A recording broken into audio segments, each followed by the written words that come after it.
രണ്ടുപേരും അള്ളാഹുവിന്റെ നിർദ്ദേശപ്രകാരം ബലിദാനം നൽകി. എന്തേ നൽകിയതെന്നറിയുമോ?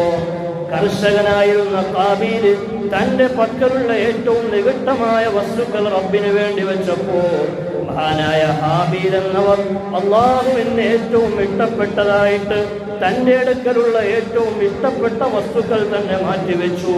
അല്ലാഹു തആല അവരുടെ ബലിദാനത്തെ കുറിച്ച് വിശദീകരിക്കുന്നു. ഇത് അവർ രണ്ടുപേരും ബലിദാനം നൽകി.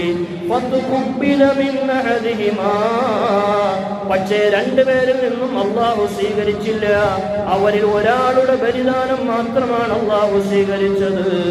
വലം യുതഖബ്ബൽ മിനൽ ആഖർ, മറ്റേ ആളുടെ ബലിദാനം അള്ളാഹു സ്വീകരിച്ചില്ല.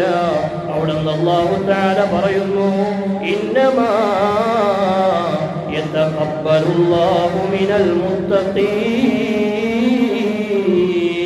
അള്ളാഹുവിന് വേണ്ടത് തഖ്വയുള്ളവരുടെ, സൂക്ഷ്മതയുള്ളവരുടെ, നിഷ്കളങ്കമായ പ്രവൃത്തിയിൽ ഏർപ്പെടുന്നവരുടെ അമലുകളാണെന്ന് വിശുദ്ധമായ ഖുർആൻ. പറഞ്ഞ തഖ്വയുള്ളവർ, ഇന്നമാ യതഖബ്ബലുല്ലാഹു മിനൽ മുത്തഖീൻ.